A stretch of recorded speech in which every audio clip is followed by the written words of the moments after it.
إن الدين عند الله الإسلام وما اختلف الذين أوتوا الكتاب إلا من بعد ما جاءهم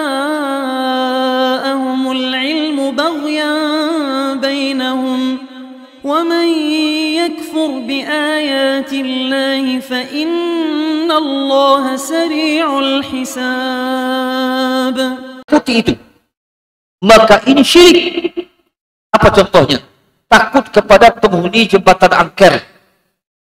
Karena takutnya, apa yang dilakukan? Setiap lewat di situ dibunyikannya klakson. Atau dia mengatakan sebelum masuk, masuk dia ke dalam semak belukar, permisiku, permisi Nyi, cucu mau lewat. Nah, jadi kakek dia tuh harimau itu, cucu mau lewat katanya. Ini ketakutan yang bermakna syirik seperti ini. Bermakna syirik. Maka itulah hakikat dari syirik, memberikan ibadah kepada selain Allah. Ma'asyiral muslimin, para ikhwah yang semoga senantiasa dirahmati dan dimuliakan oleh Allah Tabaraka wa Ta'ala. Kita masuk dalam pembahasan bahaya syirik. Bahaya syirik. Bahaya yang pertama, bahwa dosa yang bisa menghapus seluruh amal tanpa tersisa sedikit pun. Tanpa tersisa sedikit pun. Sama dengan batu yang ada di situ tanah, lu datang air hujan deras, habislah tanah di batu itu licin. Maka begitulah syirik di dalam menghapus amal. Bahwa syirik adalah perbuatan dosa yang bisa menghapus seluruh amalan. Kalau terhapus seluruh amalan, berarti apa maknanya? Maknanya seseorang keluar dari iman. Karena di dalam mazhab ahlu sunnah, dosa perbuatan besar tidak menghapus seluruh amal. Tidak menghapus amal. Akan tetapi jika ada dikhabarkan di dalam nas bahwa melakukan ini terhapus amal, menunjukkan perbuatan itu adalah kufur, mengeluarkan dari Islam. Misalnya disebutkan dalam surat Muhammad bagian-bagian awal, kalau tidak salah ayat yang ke-7. Allah Ta'ala berfirman, "Dzalika bi annahum karihu ma anzalallah fa ahbata a'malahum." Yang demikian itu karena mereka membenci agama yang Allah turunkan. Fa ahbata a'malahum. Maka Allah hapus amalan mereka. Apa makna ayat ini? Berarti perbuatan membenci syariat Allah adalah dosa yang bisa menghapus seluruh amal. Berarti apa? Berarti juga bisa mengeluarkan seseorang dari Islam. Itu maknanya. Jadi setiap nas yang kita temukan, Al-Quran ataupun As-Sunnah, yang dikabarkan di sana hapus amalan disebabkan perbuatan itu, maka berarti perbuatan itu hukumnya kufur, mengeluarkan dari Islam. Maka membenci agama Allah walaupun dalam hati. Maka ini sangat berbahaya. Ada orang benci dengan sholat misalnya, benci dengan suara azan. Maka ini hati-hati. Kebencian walaupun tidak tampak di zahir, tapi kebencian itu terhadap syariat Allah bisa membuat dia tanpa sadar keluar dari Islam, hapus seluruh amalannya. Benci melihat wanita berjilbab, yang senangnya nggak buka jilbab, terus senang dia. Benci melihat laki-laki yang berjenggot dan seterusnya. Maka kebencian terhadap syariat Allah ini menunjukkan adanya kekufuran di dalam qalbu seseorang. Maka syirik menghapus seluruh amal. Sebagaimana Allah kabarkan dalam surat Az-Zumar ayat 65. Az-Zumar ayat 65. Apa kata Allah Ta'ala? Bahkan dalam ayat Az-Zumar 65 ini, Allah mengingatkan, mengancam. Siapa yang beliau ingatkan dan beliau ancam? Nabinya Sallallahu Alaihi Wasallam dan para nabi-nabi yang lain. Apa kata Allah Ta'ala? Wa laqad uhiya ilaika wa ila alladhina min qablik. Sungguh telah diwahyukan kepada engkau Muhammad dan kepada nabi-nabi sebelum engkau.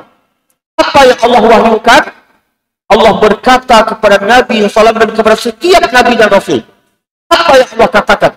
La in asyrakta la yahbatanna amaluka wa la takunanna minal khasirin. Jika engkau melakukan perbuatan syirik, hapuslah amalan engkau walaupun engkau seorang nabi. Ya. Kalau engkau melakukan perbuatan syirik, hai Muhammad, hapus amalan engkau meskipun engkau seorang nabi. Dan engkau di akhirat termasuk orang-orang yang merugi. Menunjukkan apa? Sampai para nabi pun diancam oleh Allah Ta'ala. Kalau mereka melakukan syirik, hapus amalan mereka. Menunjukkan apa nih? Betul-betul syirik itu sesuatu dosa yang sangat besar, yang sangat murka Allah dengannya. Sampai para nabi dan rasul sekalipun Allah ancam dengan itu. Apalagi selain nabi dan rasul. Apalagi kita-kita ini. Tidak bisa dikatakan bahwa tidak mengapalah. Dia kan seorang kiai, dia kan seorang ulama, maka boleh-boleh saja dia melakukan perbuatan syirik. Tidak bisa. Karena nabi dan rasul pun Allah ancam bahwa akan hapus amalan mereka.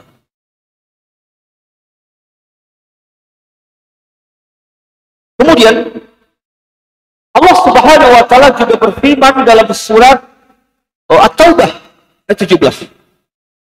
Maka lil musyrikin ay ya'muru masajid Allah syahidina ala anfusihim bil kufur.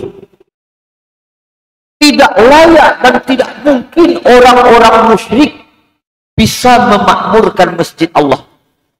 Memakmurkan masjid Allah itu dengan apa? Dengan ibadah yang disyariatkan. Tetapi kalau yang dilakukan di masjid Allah itu ibadah-ibadah batil yang tidak ada dalilnya, walaupun ramai, maka tidak dikatakan memakmurkan masjid. Apalagi menjadikan masjid sebagai pentas qasidah main robanaan. Maka tidak termasuk makna memakmurkan masjid Allah. Walaupun ramai, itu bukan memakmurkan masjid.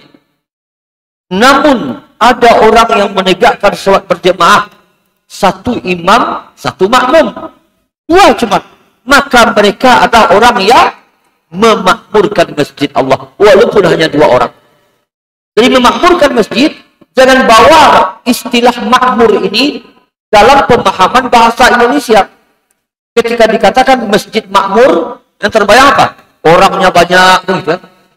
Alhamdulillah masjid kita sekarang sudah makmur, banyak jemaahnya, tapi amalannya bid'ah. Itu tidak memakmurkan masjid namanya. Yang memakmurkan masjid itu dengan apa? Dengan ibadah yang disyariatkan oleh Allah Ta'ala. Maka tidak mungkin kata Allah orang-orang musyrik memakmurkan masjid, tidak mungkin. Kenapa? Syahidina ala anfusihim bil kufur.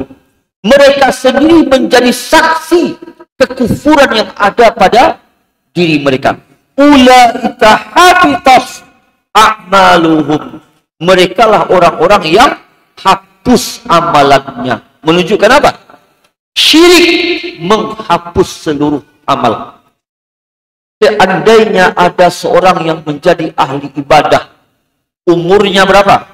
Umurnya taruhlah 120 tahun. Dari umur 20 tahun, dia menjadi ahli ibadah, tak berhenti-henti beribadah kepada Allah. Seluruh ibadah dia lakukan. Tapi di akhir kehidupannya, dia melakukan syirik. Nah, gimana? Gimana yang 100 tahun itu? Habis tidak? Habis, batal semuanya. Tidak bisa dipakai di manhaj perasaan. Tidak bisa dipakai manhaj perasaan untuk menilai ini. Kok batal semuanya 100 tahun itu gara-gara 30 detik dia berbuat syirik gimana?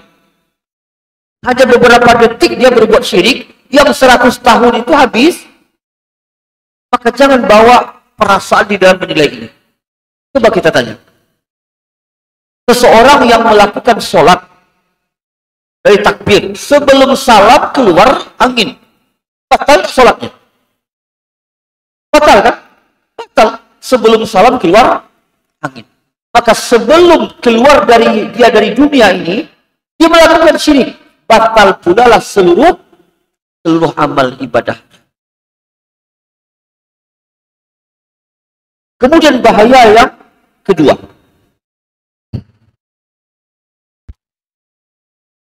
Pelaku syirik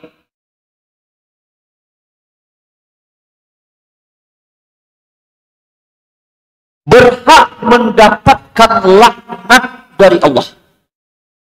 Ini bahaya yang kedua.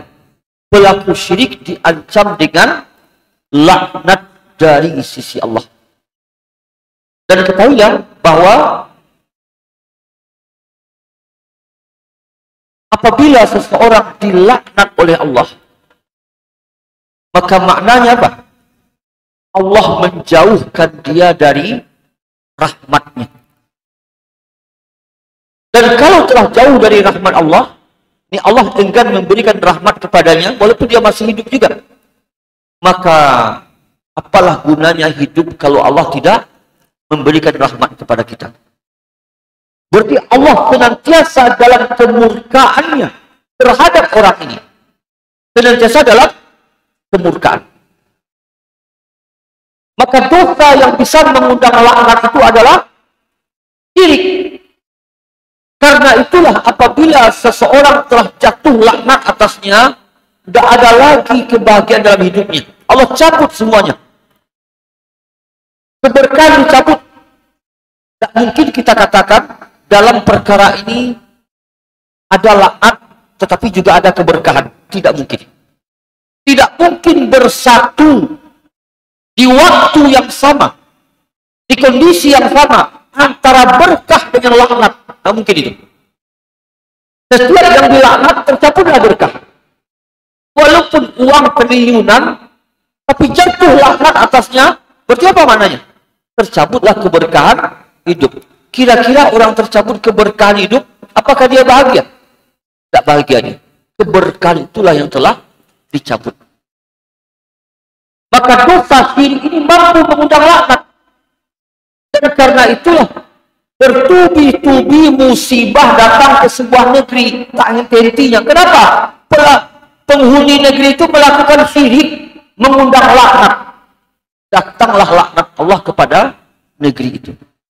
Maka perhatikanlah setiap negeri yang di situ ada kuburan-kuburan yang dikeramatkan, yang penduduknya meminta kepada penghuni kubur. Maka Allah cabut keberkahan dari negeri itu. Karena syirik tadi mengundang datangnya laknat. Apa dalilnya? Dalilnya hadis Nabi SAW. Dalam Sahih Muslim, Nabi SAW bersabda, la'anallahu man dzabaha liwailah. Allah melaknat orang yang menyembelih untuk selain Allah. Menyembelih untuk selain Allah syirik enggak? Syirik. Orang yang menyembelih untuk selain Allah sama hukumnya sujud dengan selain Allah. Tapi lihat, kalau ada orang sujud kepada selain Allah, semua manusia mengingkari. Ya enggak? Orang muslim yang awam pun mengingkari. Ketika nampak si A sujud kepada batu, pasti ditegur oleh tetangganya. Syirik engkau bang, masa ke batu sujud? Tapi anehnya ketika tetangganya nyembelih untuk penghuni kubur, untuk kuburan syekhnya, kuburan gurunya, tidak ada yang mengatakan syirik. Padahal sama. Menyembelih untuk selain Allah sama hukumnya dengan sujud kepada selain Allah. Karena itulah Allah menggandengkan antara sholat dengan ibadah sembelihan. Dalam salat ada rukuk dan sujud. Allah gandengkan. Inna salati wa nusuki. Wa nusuki itu maknanya kata Ibnu Abbas radhiyallahu anhu, zabhi, sembelihanku. Allah gandengkan inna salati wa nusuki wa mahyaya wa mamati lillahi rabbil alamin. Dan juga Allah Ta'ala berfirman, fasalli li rabbika wanhar. Kembali Allah gandengkan antara ibadah sembelihan dengan ibadah salat. Maka para ulama berdasarkan hal ini mengatakan, siapa yang menyembelih untuk selain Allah, sama hukumnya dia dengan rukuk dan sujud kepada selain Allah. Dan lihat apa yang ada di masyarakat. Bikin rumah baru, apa yang dilakukan? Sembelih dulu. Mau naikkan kuda-kuda rumah, sembelihkan pula dulu. Apa lagi? Contoh-contoh sembelih untuk selain Allah yang banyak di masyarakat. Mau gali sumur, sembelihkan pula dulu. Mau belajar silat, sembelih juga dulu. Semuanya ada unsur syiriknya. Ini sembelihan untuk selain Allah. Berbahaya ini. Sembelihan untuk selain Allah. Yang mana mungkin ini dianggap perkara remeh. Sakit nyembelih untuk selain Allah juga. Karena ada pengobatan bedah ayam. Nah, itu sembelihan untuk selain Allah. Yang semuanya adalah syirik yang bisa mengundang datangnya laknat Allah. Dalil yang lain, Nabi SAW mengkhabarkan tentang laknat Allah atas Yahudi dan Nasrani. La'anallahu al-yahud wan nasara ittakhadhu qubur anbiya'ihim masajid. Allah melaknat Yahudi dan Nasrani. Kenapa? Karena mereka menjadikan kuburan nabi-nabi mereka sebagai tempat ibadah, sebagai masjid, sebagai tempat ibadah yang mereka sujud kepada penghuni kubur itu.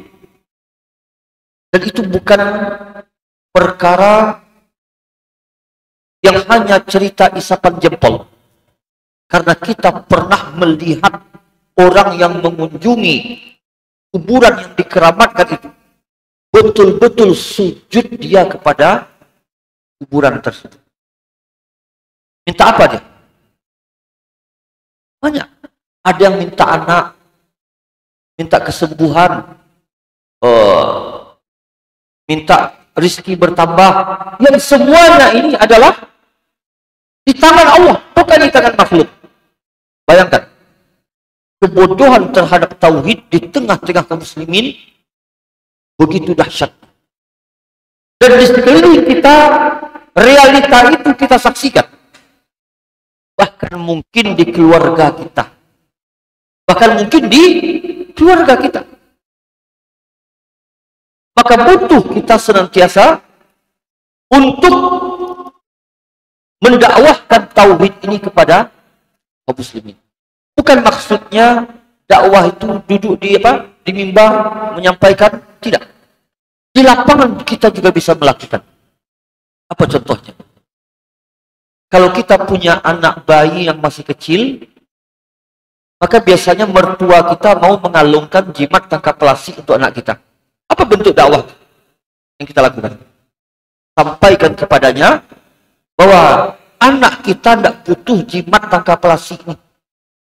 Karena Nabi SAW telah mengajarkan satu sunnah, satu doa yang lebih baik daripada jimat tangkap pelasi itu.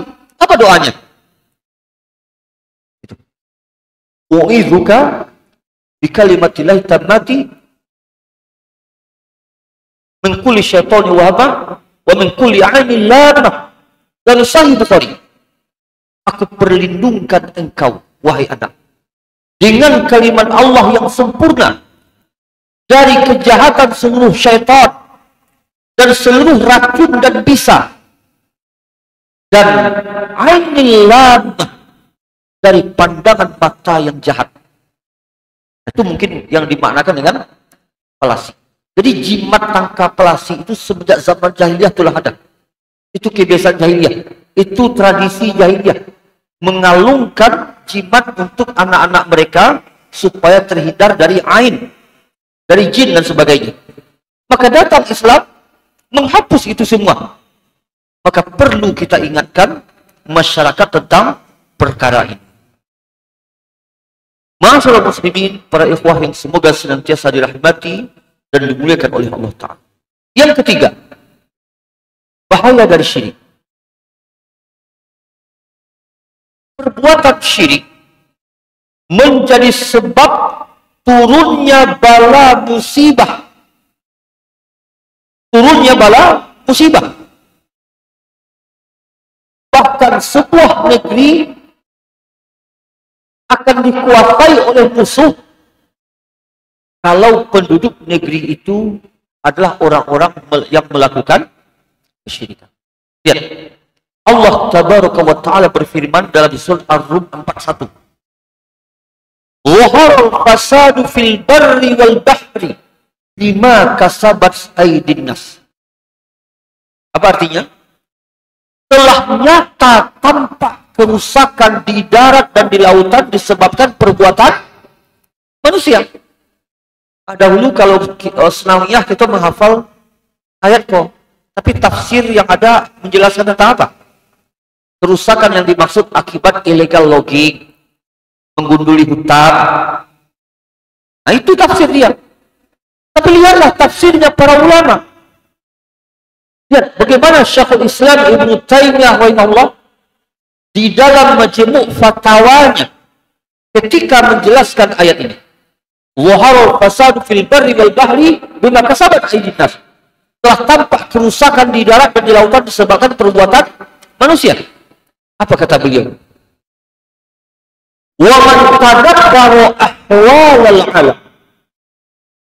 Siapa yang mentadaburi, merenungi kondisi alam semesta ini, fawajada anna kulla salahin fil ardi fasababuhu tauhidullah wa ta'atu rasulih. Maka dia akan mendapati bahwa seluruh kebaikan yang ada di muka bumi ini sebabnya adalah karena mentauhidkan Allah dan karena mentaati Rasulnya sallallahu alaihi wasallam. Lalu apa kata beliau? Wa anna kulla syarrin wa bala'in wa qahtin wa taslitil adu fasababuhu ad-da'watu li ghairillah wa mukhalafatu Rasulih sallallahu alaihi wasallam. Dan bahwa seluruh keburukan, bala, bencana, musibah, fitnah, kekeringan dijajah oleh musuh, maka sebabnya adalah karena beribadah kepada selain Allah dan karena menyelisihi petunjuk Rasulnya sallallahu alaihi wasallam.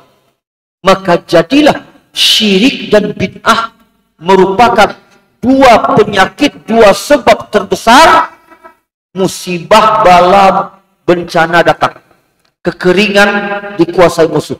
Ini sebabnya. Ini kacamata para ulama yang tidak mungkin bisa dipahami oleh orang yang tidak percaya dengan Al-Quran. Kalau orang liberal tidak masuk teori ini baginya. Apa pula hubungannya tsunami dengan perbuatan judi? Apa pula hubungannya? Apa pula hubungannya gempa bumi, gunung meletus dengan perbuatan syirik? Akan mereka temukan hubungannya karena mereka hanyalah orang-orang yang menggunakan akal, tidak keimanan. Akan tetapi keimanan mengajarkan kepada kita ada hubungannya. Ada hubungannya. Sekecil apapun musibah yang ada di bumi ini, ada hubungannya dengan perbuatan-perbuatan mungkarat yang dilakukan oleh manusia. Dan sebesar-besar mungkarat adalah syirik dan bid'ah. Maka kalau kita memahami ayat ini, maka kita akan tahu bahwa yang menjadi tertuduh penyebab tsunami gempa bumi siapa? Para pembuat syirik, bid'ah, maksiat mungkarat. Itulah sebenarnya yang mengundang bala musibah ini. Berdasarkan apa yang disebutkan dalam ayat ini dan yang dipahami oleh para ulama seperti Syekhul Islam Ibnu Taimiyah rahimahullah. Masuk waktu Isya. Azan dulu dan sholat, habis kita lanjutkan. Baik, kita tutup untuk sesi yang pertama ini. Wassallallahu ala nabiyina Muhammad wa ala alihi washabbihi wasallam. Subhanakallahumma wa bihamdika asyhadu an la ilaha illa anta astaghfiruka wa atubu ilaik. Assalamualaikum warahmatullahi wabarakatuh.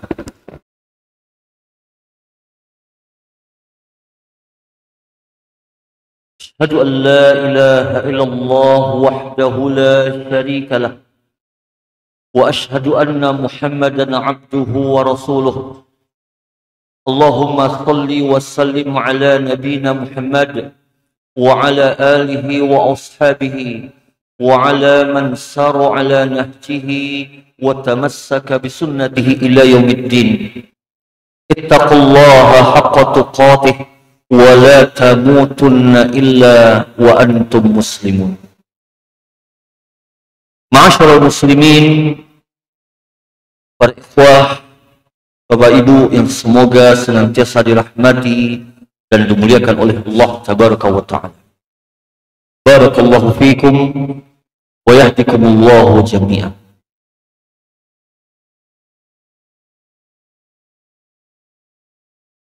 Berikutnya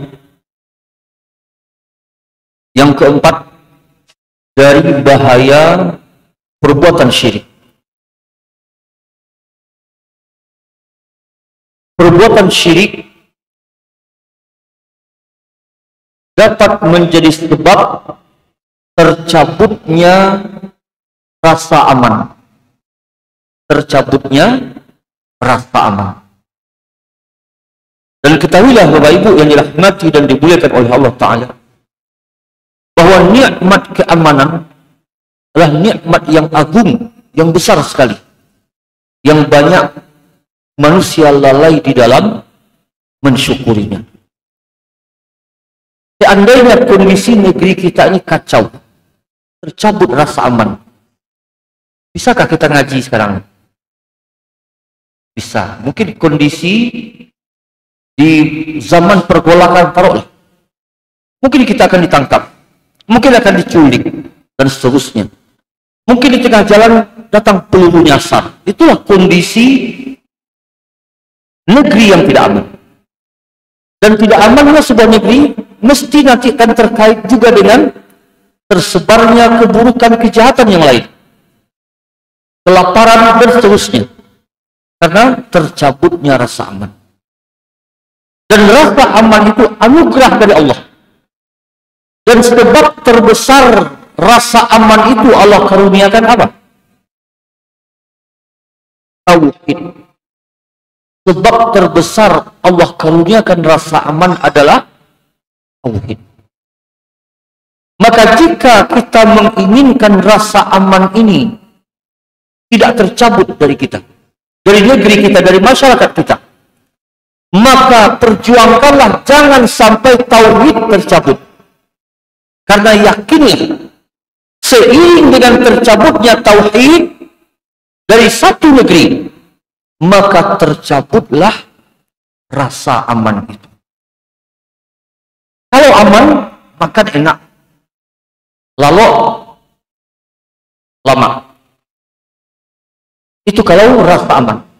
Tapi kalau kita dalam ketakutan, tidak ada yang enak, maka syukurilah rasa aman itu. Dan lihat bagaimana Allah Ta'ala memberikan isyarat tentang hal ini di dalam Al-Quran. Allah sebutkan dalam surat Ibrahim ayat 35. Jadi ayat yang menjelaskan tentang, yang menyebutkan tentang doa yang dibaca oleh Nabi Ibrahim. Apa kata Allah Ta'ala? Wa idh qala Ibrahim. Dan ingatlah ketika berdoa Ibrahim. Apa doanya? Rabbi ja'al hadzal balada aminan. Ya Allah, jadikanlah negeri Makkah ini negeri yang aman. Lalu apa kata beliau berikutnya? Wajnubni wa baniya an na'budal asnam. Dan jauhkanlah aku dan anak keturunanku dari menyembah berhala. Apa faedah dari ayat yang agung ini? Nabi Ibrahim menggandengkan di dalam doanya antara keamanan dan jauhnya dari syirik. Ya. Menyebutkan dan menggandengkan dalam doanya antara rasa aman dan jauh dari perbuatan syirik. Jauh dari perbuatan syirik berarti dia bertauhid. Itu maksudnya. Maka ketika jauh dari perbuatan syirik, maka Allah karuniakan rasa aman. Dan itu terbukti semenjak Allah kabulkan doa Nabi Ibrahim ini. Makkah al-Mukarramah tegak tauhid di situ. Tegak tauhid di situ. Aman enggak? Rasa aman meliputi seluruh negeri. Karena Allah tegakkan tauhid di situ. Tukang-tukang sihir, para dukun menyingkir karena tauhid itu tegak. Dan tidak ada satu dukun sakti pun yang mampu menantang tauhid ini. Dan berapa banyak tukang sihir yang ditangkap? Ada yang kepal waktu dieksekusi, dipenggal. Tidak ada satupun tukang sihir yang kebal waktu dieksekusi. Karena hukuman bagi tukang sihir apa? Hadis sahih darbu bisaif. Hukuman bagi tukang sihir dipenggal dengan pedang. Itu dalam Islam. Kalau coba kita lihatkan. Nah, dipuji. Nah, apalagi zaman sekarang ini. Zaman apa? Enggak, zaman caleg.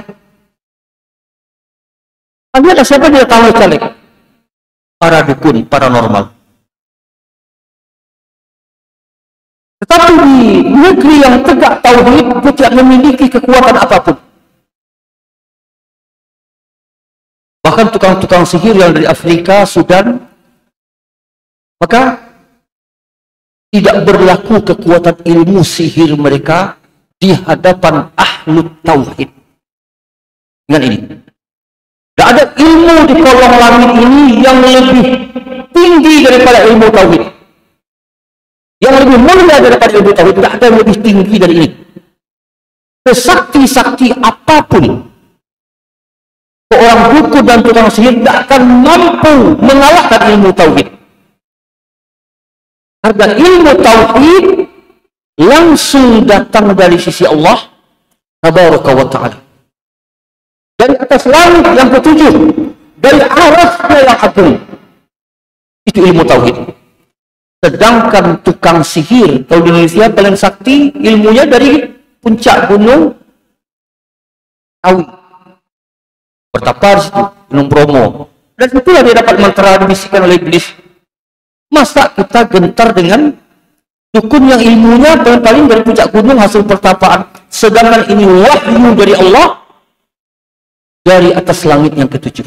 Itulah kemuliaan ilmu tauhid. Maka selagi tauhid ini ada, Allah anugerahkan rasa aman. Namun apabila dia tercabut tauhid ini, tercabut pula lah rasa aman itu. Tidak ada lagi yang aman. Meskipun di setiap 50 meter ditegakkan pos polisi, tak akan dihasilkan rasa aman. Yakin tidak Pak? Supaya aman negara itu 150 meter ada polisi punya pos. Yakin tidak keamanan itu ada? Tidak. Jangankan rumah polisi pun tidak aman. Rumah polisi pun di sana aman. Masuk malah di situ. Maka tidak ada rasa aman itu kecuali tauhid. Karena yang menghalangi seseorang untuk melakukan kejahatan itu apa? Kalau dia telah bertauhid. Maka tauhid jika tersebar, itulah yang menghalangi manusia untuk melakukan kejahatan. Karena di dalam dada-dada mereka telah ada tauhid. Tapi jika tauhid tercabut dari dada-dada mereka, maka manusia itu bisa lebih ganas daripada hewan. Mungkin dia semisal dengan syaitan dan seterusnya. Kalau tauhid itu yang telah tercabut. Bahkan siapa yang bertauhid jauh dari syirik, tidak aman di dunia saja. Bahkan Allah janjikan keamanan dunia dan akhirat. Lihat surat Al-An'am 82. Nah, itu dia dalilnya. Al-An'am 82. Allah Ta'ala berfirman, alladzina amanu, orang-orang yang beriman, itu bertauhid, walam yalbisu imanahum bizulmin, dan tidak mencampur adukan imanannya dengan kezaliman. Apa janji Allah? Ulaika lahumul amnu, mereka lah yang mendapatkan keamanan di dunia Allah nubuahkan, dan keamanan di akhirat, aman dari api neraka. Wa hum muhtadun, dan mereka lah orang yang mendapatkan petunjuk. Jadi dua yang Allah janjikan dalam ayat ini. Bagi siapa? Bagi orang yang bertauhid, orang yang beriman dan tidak mencampur adukan keimanan dan kezaliman. Apa yang dua itu? Keamanan dan hidayah. Keamanan dan hidayah. Ulaika lahumul amnu wa hum muhtadun. Mereka yang mendapatkan keamanan dan mereka lah orang-orang yang mendapatkan petunjuk. Ketika ayat ini turun, dibaca oleh Nabi sallallahu alaihi wasallam, maka para sahabat menjadi sesak dada mereka. Apa kata mereka? Dalam Sahih Bukhari disebutkan, ya Rasulullah, ayyuna lam yazlim nafsahu, siapa pula di antara kita yang tidak pernah berbuat zalim? Siapa pula di antara kita yang tidak pernah menzalimi dirinya? Sedangkan ayat ini mengatakan, alladzina amanu wa lam yalbisu imanahum bizulmin, orang yang beriman yang tidak mencampur adukan keimanan dengan kezaliman. Karena terbayang oleh sahabat kezaliman secara umum, mencuri, menipu, minum khamar, membunuh. Siapa pula yang selamat dari itu? Tidak ada seorang pun yang selamat dari itu, dari kezaliman secara umum. Maka para sahabat berat terasa ayat oleh mereka. Doa apa kata Nabi SAW? Laisa kama tu'nun, bukan seperti yang kalian maksud, bukan seperti yang kalian kira ayat ini. Tidakkah kalian membaca firman Allah Ta'ala? Maka beliau membacakan surat Luqman, inna syirka la zulmun azim, sesungguhnya syirik adalah kezaliman yang amat besar. Maka Nabi sendiri yang menafsirkan makna zalim dalam ayat ke-82 surat Al-An'am ini adalah syirik, itu maknanya. Maka jadilah ayat ini artinya, terjemahannya, orang yang bertauhid, yang beriman, yang tidak mencampur adukan keimanannya dengan syirik. Zalim di sini maknanya syirik. Yang tidak mencampur adukan keimanannya dengan syirik, mereka lah orang yang mendapatkan rasa aman dunia dan akhirat. Dan mereka lah orang yang senantiasa mendapatkan petunjuk. Wa hum muhtadun, itu dalam bahasa Arab itu jumlah apa tuh? Muhtadun, jumlah ismiyah, dimulai dengan isim.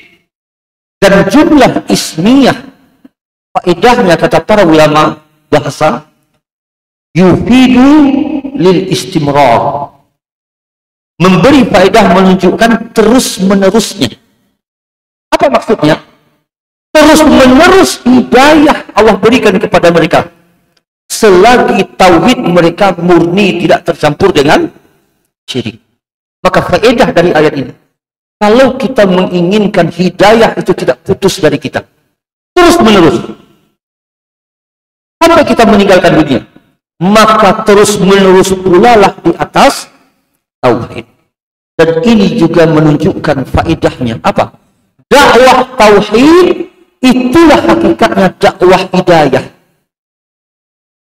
Ada orang berdakwah mengajarkan akhlak, tapi tidak mengajarkan tauhid.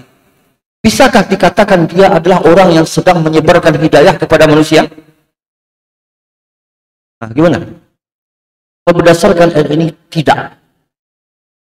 Orang yang mengajarkan akhlak kepada manusia, tapi tidak mengajarkan tauhid, maka itu bukanlah dakwah menyebarkan hidayah. Karena hidayah yang dimaksud dalam Al-Quran yang pertama sekali adalah tauhid. Adapun akhlak, maka itu letaknya di mana? Setelah tauhid. Ya, kita sebutkan dalilnya agar semakin yakin.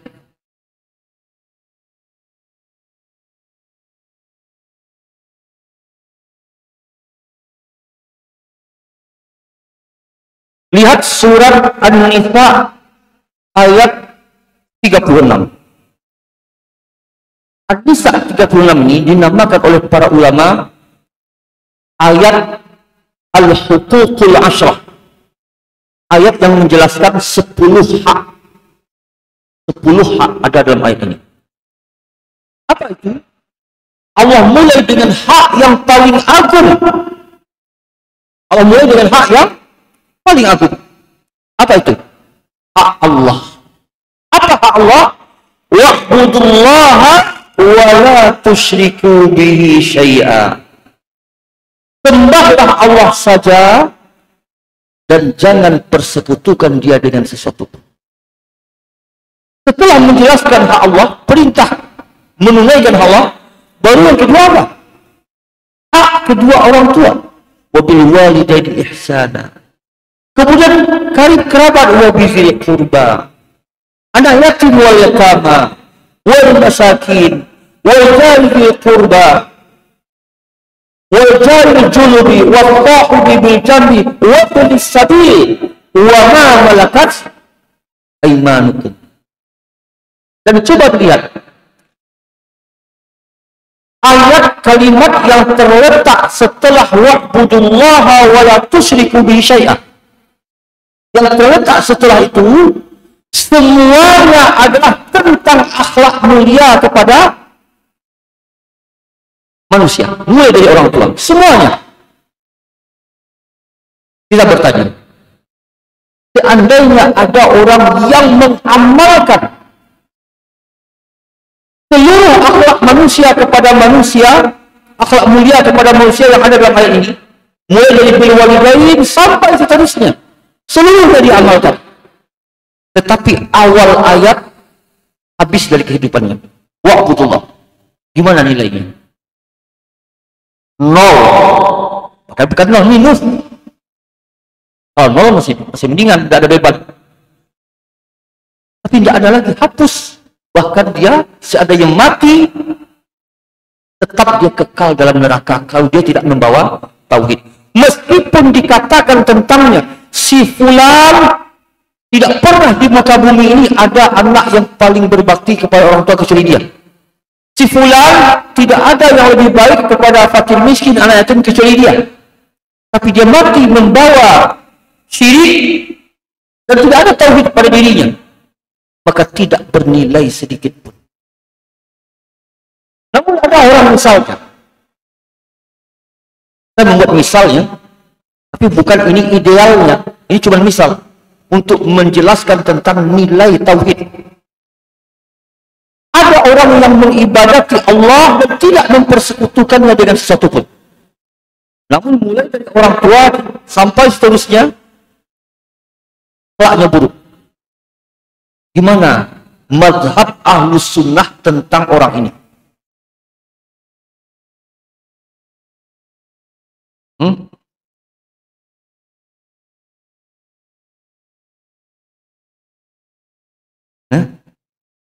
Mazhab Ahlus Sunnah tentang nasib orang ini di akhirat, itu maksud kita. Nah, itu dia. Tidak kekal dia di neraka, meskipun dia boleh jadi diazab akibat buruknya akhlaknya kepada yang 9 ini. tapi dia tidak kekal dalam neraka.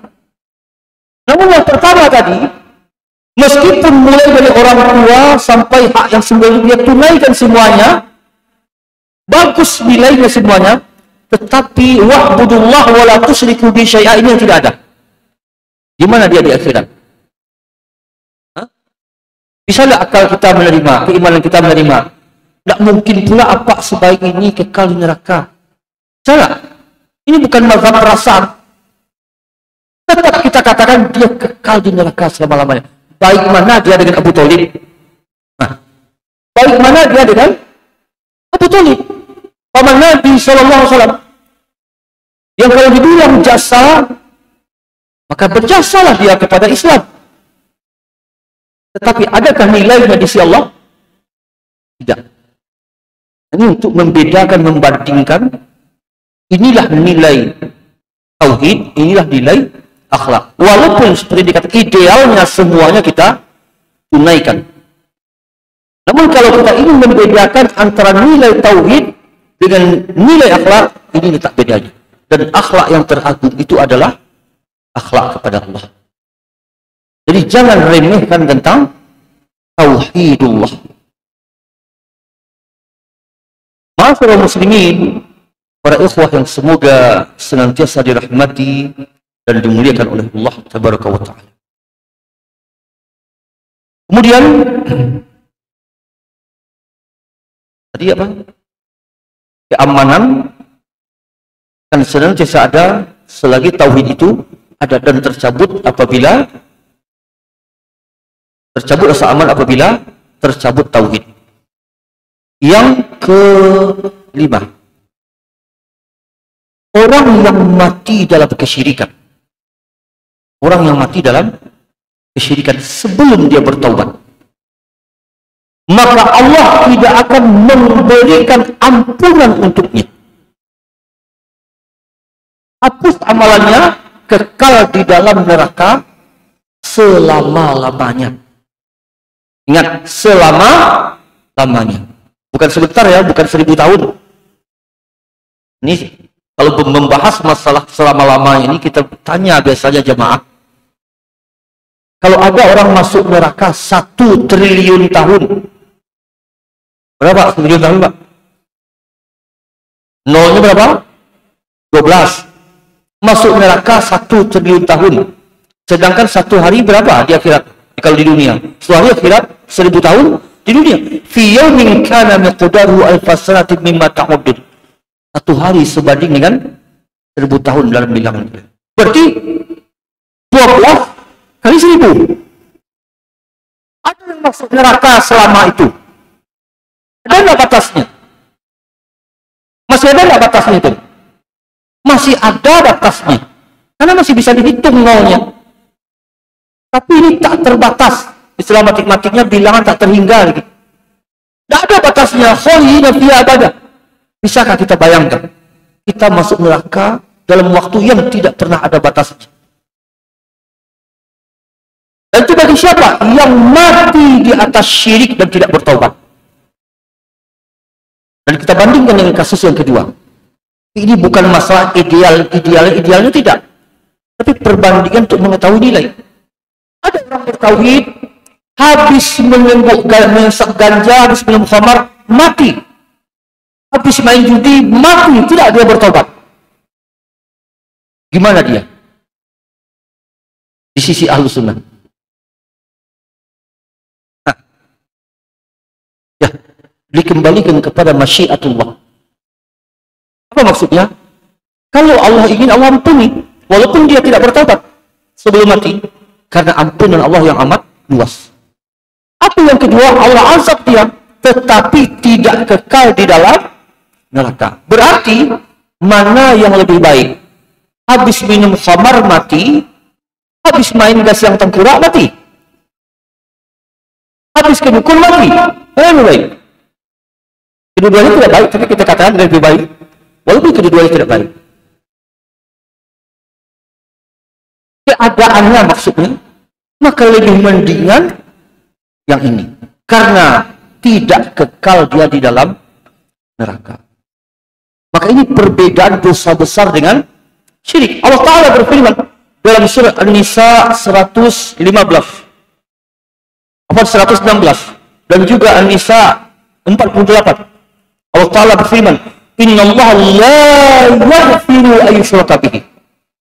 Di dalam bahasa Arab, fi'il mudhari' apabila didahului oleh la nafi, maka itu selama-lamanya. Innallaha la yaghfiru, yaghfiru mudhari'. Allah tidak akan mengampuni, tidak akan selama-lamanya. Bagi siapa? Ayyusyraka bihi wa yaghfiru ma duna dzalika liman yasha. Bagi orang yang melakukan syirik tapi Allah ampuni yang selain dari itu. Ayat ini bagi siapa? Bagi yang mati di atas syirik. Tapi kalau dia masih hidup, dia melakukan syirik, dia bertaubat, maka Allah memberikan ampunan untuknya jika benar taubatnya. Namun ayat ini maksudnya bagi siapa? Yang mati di atas kesyirikan. Dan kita selalu menceritakan kisah ini, karena kisah nyata terjadi di kampung istri kita. Seorang yang berobat ke dukun, maka dukun memberikan arahan. Apa arahannya? Hendaklah engkau cari ayam hitam. Ayam hitam serba hitam, mata hitam, lidah hitam, kuku hitam. Nah, bawa ke tepi hutan sana. Pada waktu senja raya, waktu maghrib, beli. Maka dia lakukan.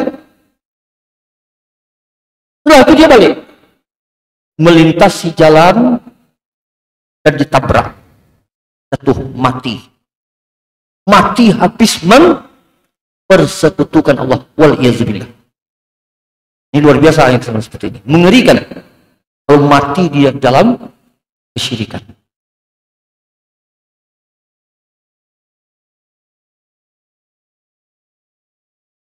Allah tidak akan mengampuni dosa orang yang melakukan syirik. Artinya apa? Selagi tauhid itu ada, Allah akan berikan ampunan.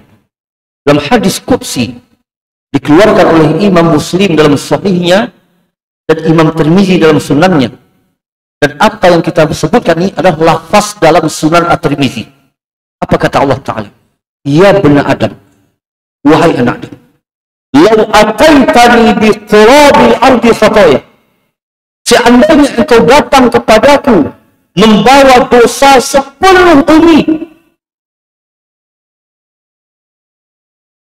kemudian engkau berjumpa denganku, wala tusyriku bi syai'ah, dalam keadaan engkau tidak mempersekutukan aku dengan sesuatu pun, la ataituka bi qurabiha maghfirah, niscaya aku akan datang kepada engkau membawa ampunan sebanyak itu pula.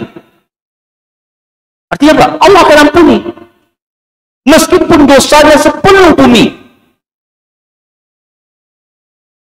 Barek Gunung Merapi berapa ton? Itulah kadang Rasul. Sepenuh bumi. Maka Allah berikan ampunan meskipun sepenuh bumi dosanya. Selagi tidak ada di situ syirik. Makanya tetap seseorang punya peluang mendapatkan ampunan Allah bagaimanapun dosanya. Namun dengan syarat tidak dia membawa dosa syirik ke liang kuburnya.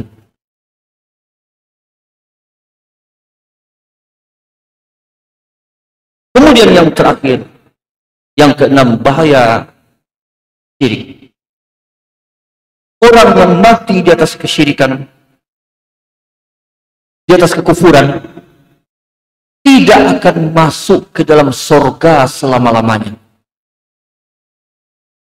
Dia kekal dalam neraka selama-lamanya dan tidak akan masuk ke dalam surga. Dalilnya surat Al-Maidah ayat 72. Allah Tabaraka wa Ta'ala berfirman, Al-Maidah 72 ya. Lihat di bagian pertengahnya. Kalau bagian ayat pertamanya, laqad kafara alladziina qalu innallaha wal masih ibnu Maryam. Sungguh telah kafir orang yang mengatakan bahwa Nabi Isa Al-Masih ibnu Maryam adalah Allah. Siapa yang mengatakan Nabi Isa adalah Allah, maka dia kafir. Dan di bagian pertengahan apa kata Allah Ta'ala? Innahu man yusyrik billah faqad harramallahu alaihi jannah wa ma'wahu an-nar.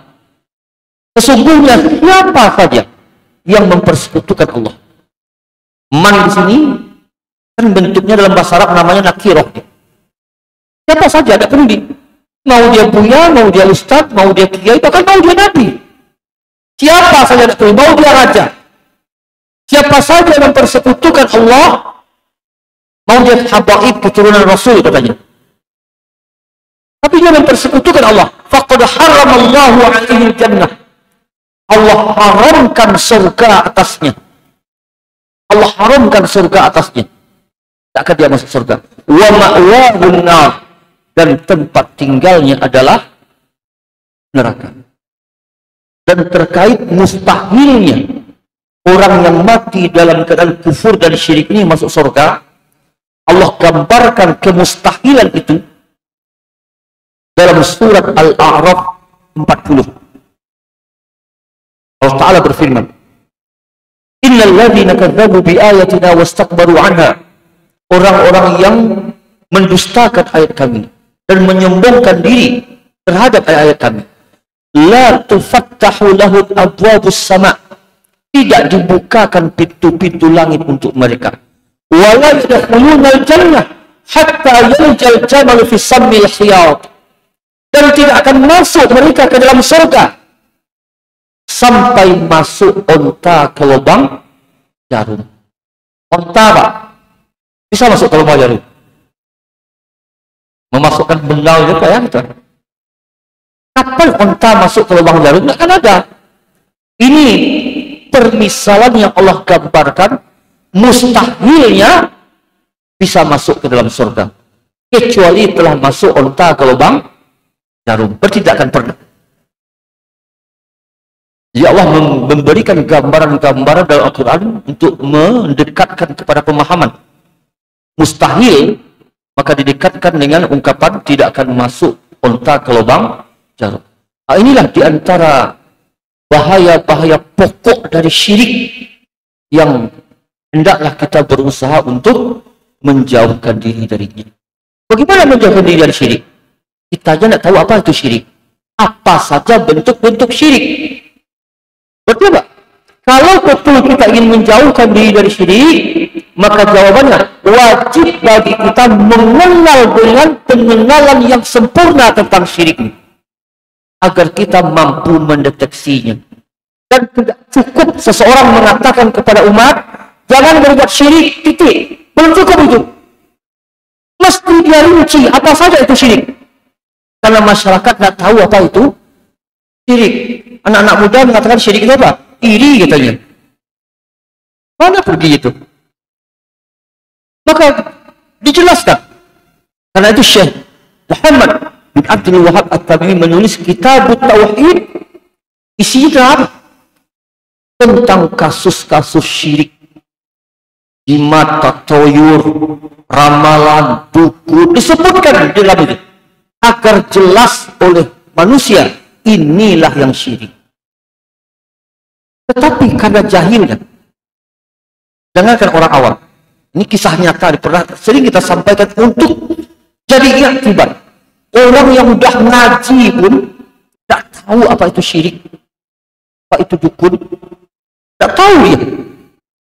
Karena dia udah ngaji dengan usaha-usaha kibar.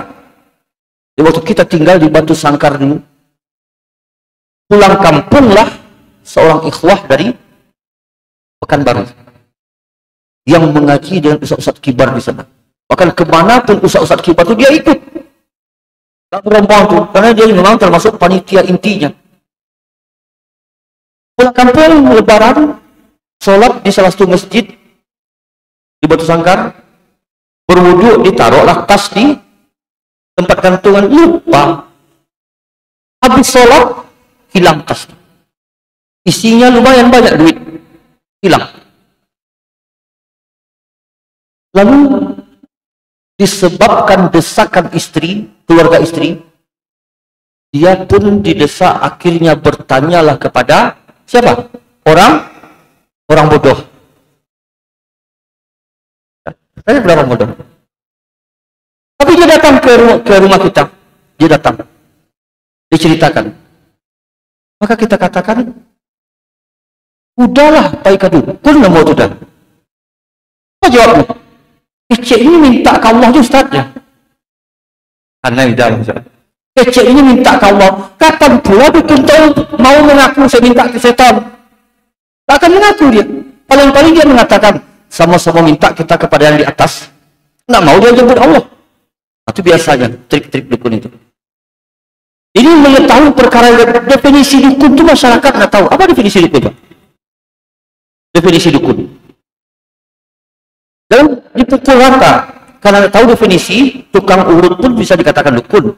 Dukun bersalin, dukun beranak. Dukun yang dimaksud, yang dilarang kita mendatanginya adalah allazi yadda'i bi umuril mughayyabat. Yang mengklaim, mengaku mengetahui perkara yang gaib atau memiliki kemampuan gaib. Nah, itulah yang dikatakan dukun. Walaupun dia pakai sorban, pakai jubah, pakai tasbih, Pak Haji panggilannya, mengaku mengetahui yang gaib adalah dukun. Bahkan walaupun dia kiai di sebuah pesantren, tapi memiliki ilmu gaib ya, maka dia adalah dukun. Jangan ragu sedikit itu. Ini standar yang telah ditetapkan ulama. Karena tidak ada yang mengetahui yang gaib kecuali Allah. Jangan tertipu oleh putihnya jubahnya, oleh tingginya sorbannya, dan panjangnya tasbihnya. Jangan tertipu. Bahkan walaupun dia sholat dan zikir. Karena ada dulu sering muncul iklannya di TV, di media. Dia pakaian putih, dia metode yang mengobatnya memindahkan penyakit ke kambing atau ke sapi. Maka tetap itu dukun namanya. Karena metodenya metode menggunakan ilmu-ilmu gaib. Sedangkan itu tidak ada di dalam. Bahkan kita sebut lagi demi agar ini menjadi akibat. Waktu kita dulu tinggal di Padang, kota Padang, di sebuah masjid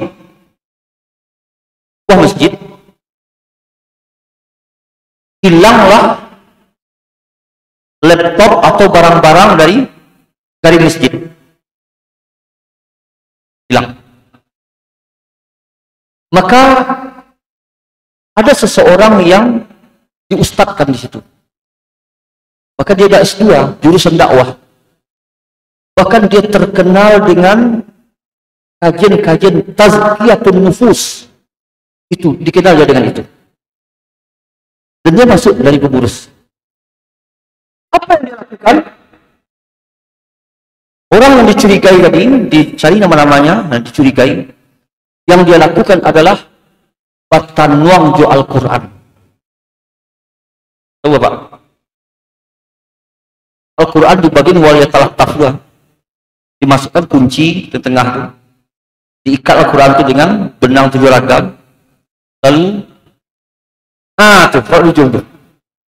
Ya. Siap. Isyanu menyangka dari cara-cara tertentu. Kalau putar kemari, ya tuh. Putar kemari, enggak tuh. Saya mendengar kabar itu tidak percaya. So. Masa si Fulana mungkin? S2, Ustadz, tidak mungkin. Berapa hari ketemu ketua pengurus. Ketemu kita. Dan dia sudah meninggal. Maka kita tanya ketua pengurus yang sudah meninggal ini, betul itu kejadiannya Pak? Apa jawabnya? Kurangku masing-masing beda-beda ke rumahnya Ustaz. Kelebihannya kan. Jadi dianggap kelebihan. Maka saya jawab, sepanjang yang saya tahu Pak, ilmu dan tanuang Al-Quran tidaklah dinisbahkan kepada seorang ulama pun kecuali ke dukun Pak. Di kampung orang dukun pada bertanuang Al-Quran sudah. Seperti itu kejahilan tentang tauhid. dan tidak tahu apa itu syirik. Maka berarti lahan dakwah tauhid ini harus lebih serius digarap. Memberantas syirik harus lebih serius digarap. Jangan bangga dengan banyaknya kajian.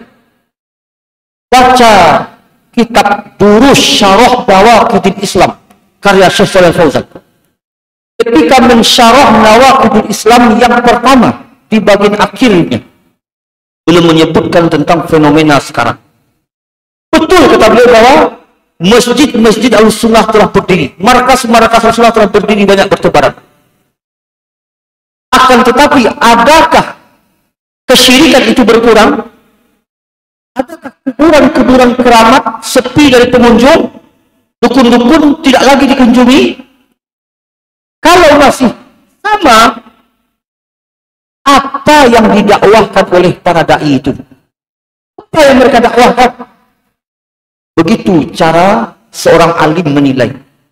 Kalau kita kan enggak, alhamdulillah, di sana dai, di situ dai, kiri kanan semuanya dai, pertukaran semuanya, kajian banyak, kita gembira. Tapi ternyata bukan itu penilaian para ulama.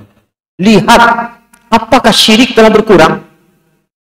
Apakah dukun telah tidak laris lagi didatangi? Kuburan-kuburan keramat yang banyak manusia meminta kepada telah sepi dari pengunjung?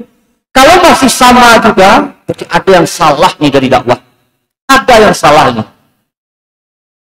Apa yang salah itu? Wajib dipertanyakan. Jadi para dai, apa yang sebenarnya kalian dakwahkan? Yang kalian sampaikan ke umat itu apa? Ngajak umat itu senyum-senyum, memperbanyak senyum, sedekah, itu kebaikan. Akan tetapi bukan itu yang menjadi intinya. Ini kita sebut, ini yang menjadi intinya. Karena seluruh kebaikan yang lain, adab, akhlak yang kita dakwahkan itu, tidak ada nilainya sedikit pun. Kalaulah tauhid ini yang lenyap dalam kehidupan kita. Dan dalil-dalil yang sangat banyak sekali Al-Quran dan Sunnah menunjukkan bahwa prioritas dakwah para Nabi dan Rasul adalah tauhid. Lihat Sahih Bukhari dan Muslim. Apa kata Nabi SAW ketika mengutus sahabat Mu'adz ke negeri Yaman? Apa kata Nabi? Ya Mu'adz, innaka sata'ti qauman min ahli kitab. Engkau akan mendatangi suatu kaum dari ahli kitab. Siapa itu? Yahudi dan Nasrani. Falyakun awwala ma tad'uuhum ila an yuwahhidullah. Hendaklah yang pertama yang engkau dakwahkan kepada mereka agar mereka mentauhidkan Allah. Itu yang pertama. Karena memang penyimpangan ahli kitab itu pada apa? Pada akidahnya. Maka yang dikatakan hikmah itu apa? Menyampaikan apa yang dibutuhkan. Tidak hikmah sedikit pun. Seseorang sedang haus, kita kasih roti. Yang hikmah bagaimana?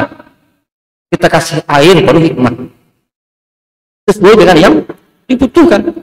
Apa gunanya kita pergi ke pantai Padang melihat orang berdua-duaan, yuk kita katakan kepadanya, wahai akhi, wahai ukhti, ketahuilah riba itu haram. Apa gunanya itu? Tidak nyambung. Betul yang engkau sampaikan riba haram, betul. Tapi lihatlah dia. Itu maksudnya. Ini syirik pertukaran. Yang kita sampaikan apa? Keutamaan sedekah, keutamaan sholat malam. Dia ada tenggelam dalam syirik.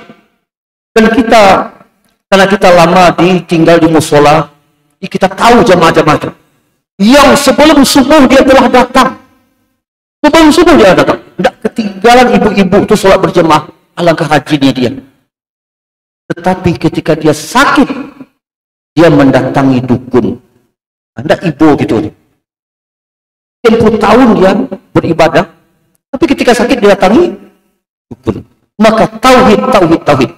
Itulah manhaj dakwah para nabi dan rasul yang mereka tegak di atasnya dan memprioritaskan perkara itu dari perkara yang lainnya. Jika ini telah membuahkan hasil, telah nampak dalam realita, maka masuk kepada perkara-perkara setelah itu.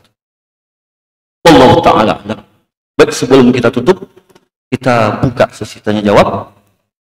Silakan jika ada dari antara ikhwah, Bapak Ibu yang akan memberikan pertanyaan, persilakan. Silakan.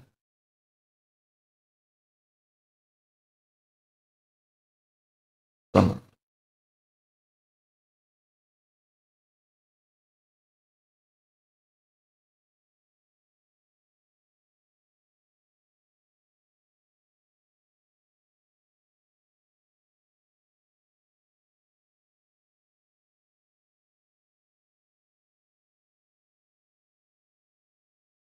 Ya.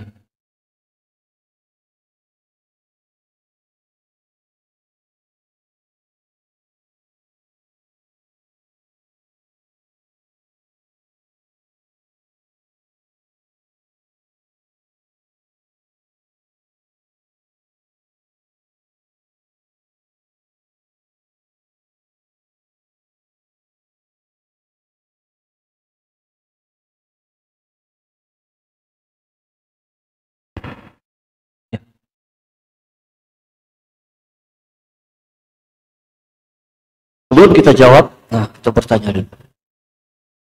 Syirik kecil, seperti bersumpah dengan nama selain Allah, kemudian tatoyur, mempercayai tanda-tanda kesialan, ria. Seseorang mati dalam keadaan belum bertobat dari syirik kecil. Syirik kecil ya, dosa besar. Mati dalam keadaan belum bertobat dari syirik kecil. Gimana dia?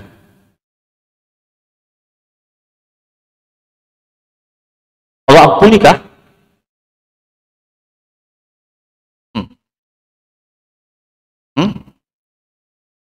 Samakah kedudukannya dengan dosa besar?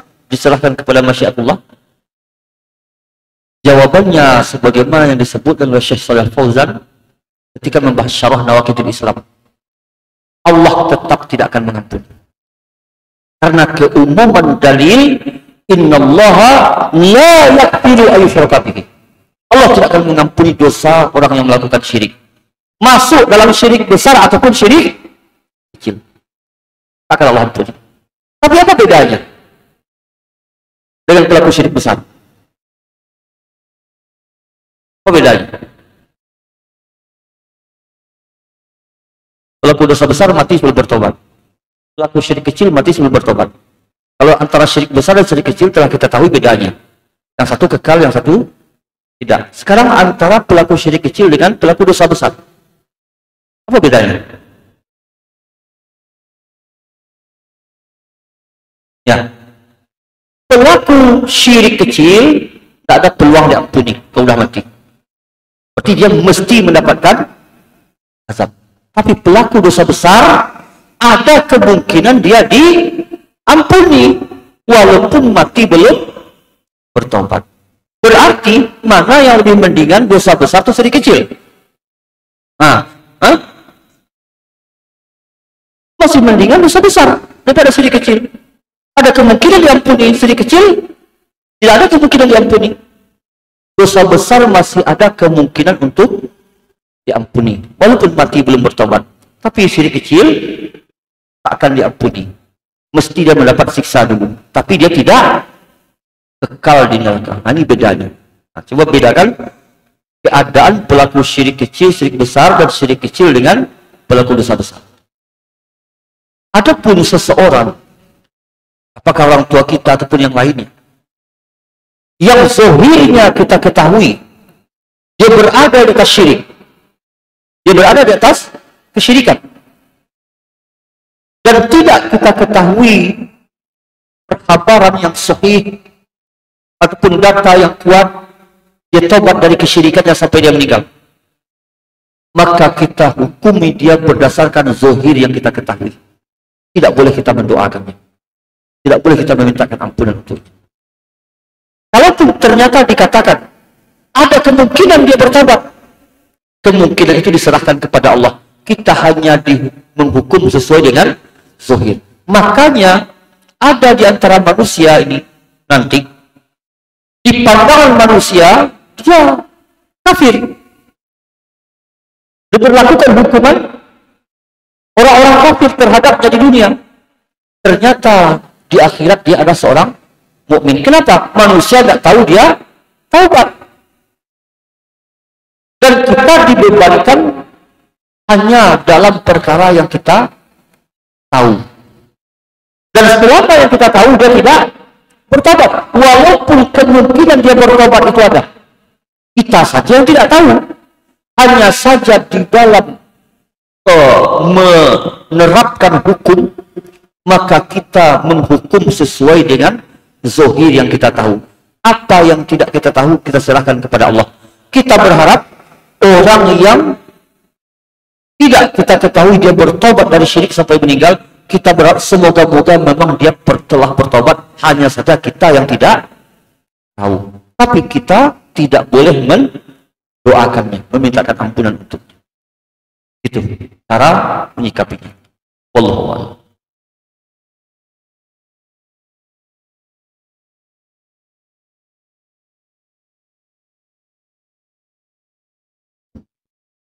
Ya, silakan.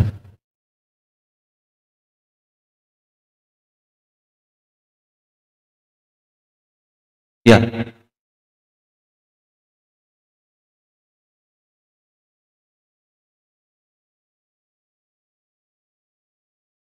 Yang mati sebelum bertobat.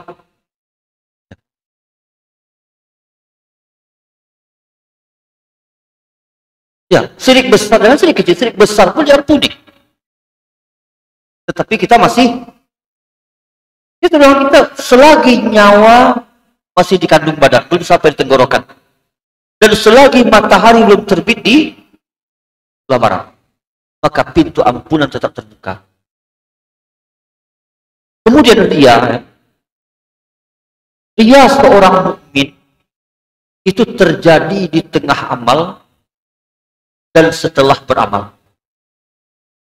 Adapun rianya orang munafik sebelum beramal, tak mungkin terbayangkan ada orang mukmin semenjak awal dia telah meniatkan untuk selain Allah, kecuali munafik. Orang munafik di zaman Nabi SAW sholat ke masjid bersama Nabi SAW di barisan para sahabat, tapi semenjak dari rumahnya dia tidak beriman kepada Allah dan tidak dia meniatkan untuk mendapatkan pahala dari Allah, karena memang dia tidak beriman, dia menyembunyikan kekufuran. Hanya saja karena takut diketahui kemunafikannya, dia terpaksa datang menampak-nampakkan dia sholat agar nampak oleh manusia dia sholat juga. Nah, itu dia. Adapun dia seorang mukmin ketika beramal, misalnya sedang rakaat yang pertama kelas, rakaat yang kedua datanglah mertuanya berdiri di sampingnya, atau calon mertuanya berdiri di sampingnya. Nah, mulai dia membagus-baguskan sholatnya, misalnya seperti itu. Maka berarti Pak, di tengah-tengah amal masuk ria. Apakah batal amal itu langsung? Perlu dirinci. Jika seseorang menyadari, karena orang ikhlas adalah orang yang cepat dia mendeteksi kapan ria itu datang. Sebagaimana orang yang sehat cepat mendeteksi kapan penyakit itu datang. Tapi orang yang selalu sakit, bertambah penyakitnya dan juga dia tahu. Karena selalu sakit. Maka orang yang ikhlas, terbiasa ikhlas, sedikit dia muncul, langsung dia tahu. Langsung dia sadar.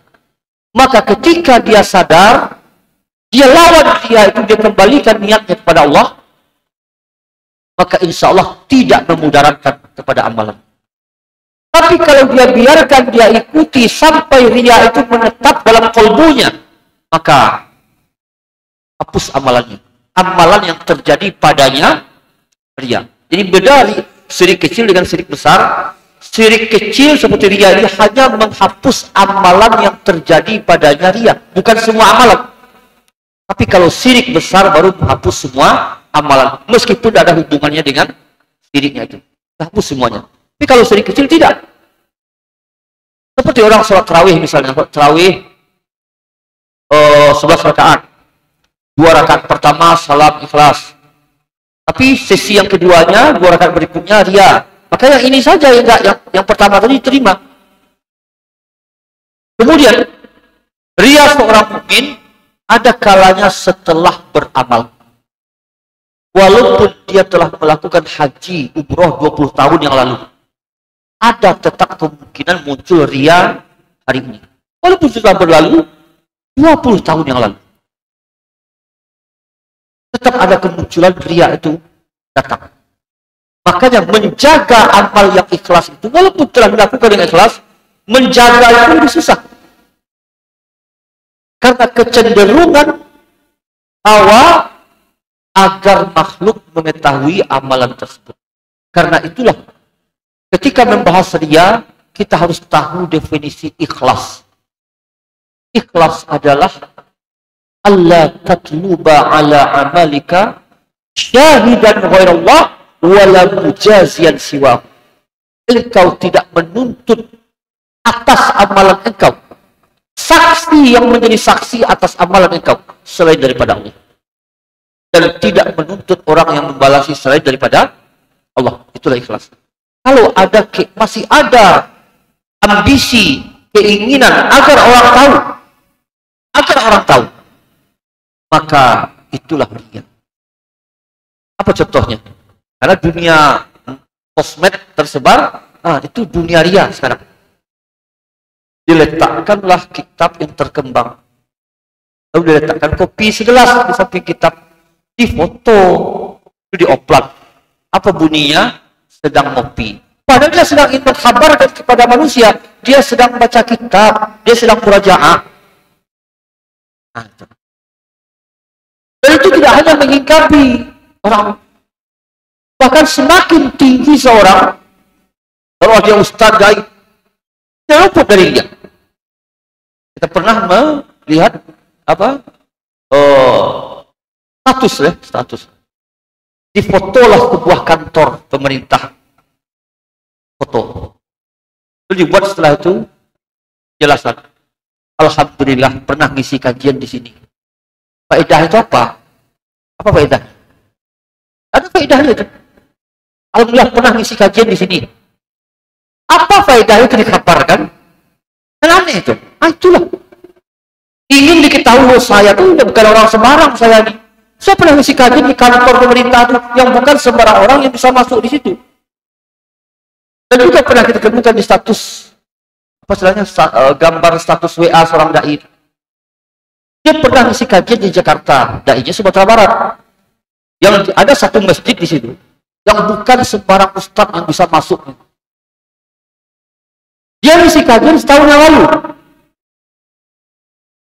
Lalu dijadikanlah status di profil WA. Apa gunanya? Ingin mengatakan kepada manusia, bukan ustadz sembarangan.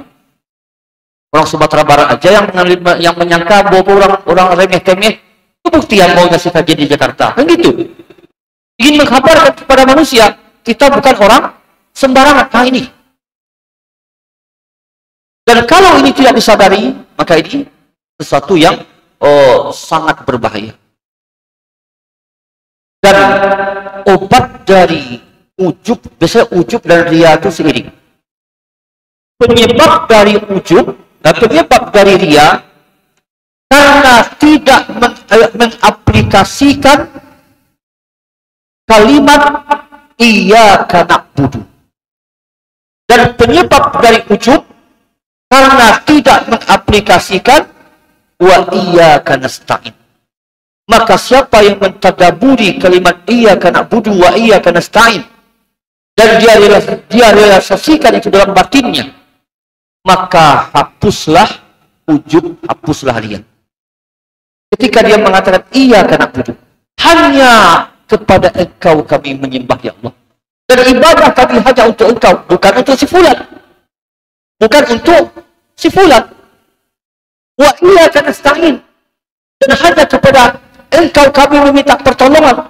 Dan orang yang minta tolong biasanya menunjukkan dia lemah, mengakui kelemahan di hadapan Allah. Kepada engkaulah kami minta tolong. Kalau kita ngaku lemah, minta tolong kepada Allah, lalu amalan apa pula yang dibanggakan? Kan karena pertolongan Allah. Kalau bukan karena pertolongan Allah, sanggupkah engkau puasa sunat? Sanggupkah engkau salat tahajud? Bisakah engkau haji dan umrah kalau bukan karena pertolongan Allah? Kalau dia mengakui semua pertolongan Allah, maka tidak ada yang akan layak untuk diujubkan, dibanggakan. Karena semuanya adalah pertolongan Allah. Jangankan engkau, orang lain bisa melakukan seperti engkau, bahkan lebih. Kalau Allah memberikan pertolongan kepadanya. Jadi intinya itu pertolongan Allah. Karena itulah kalimat la haula wa la quwwata illa billah. Maka ini kalimat yang luar biasa diwasiatkan oleh Nabi SAW, sahabatnya Abu Musa al-Asy'ari tentang kalimat ini. Nabi berkata kepadanya dalam Sahih Bukhari, "Hal adulluka ala kanzin min kunuzil jannah?" Mau enggak engkau saya beritahukan perbendaharaan surga? Mau ya Rasulullah? La haula wa la quwwata illa billah. Tidak ada daya untuk melakukan ketaatan apapun. Kebaikan apapun, tidak ada daya kita. Dan tidak ada kekuatan untuk menolak maksiat, menolak kemungkaran, menolak dosa, tidak ada. Illa billah. Kecuali dengan izin Allah, dengan pertolongan Allah. Maka ketaatan dengan pertolongan Allah. Bisa kita terhindar dari dosa karena pertolongan Allah. Semuanya karena pertolongan Allah. Kalau itu karena pertolongan Allah, berarti itu milik Allah semuanya. Maka tidak ada yang layak untuk dibanggakan. Allah.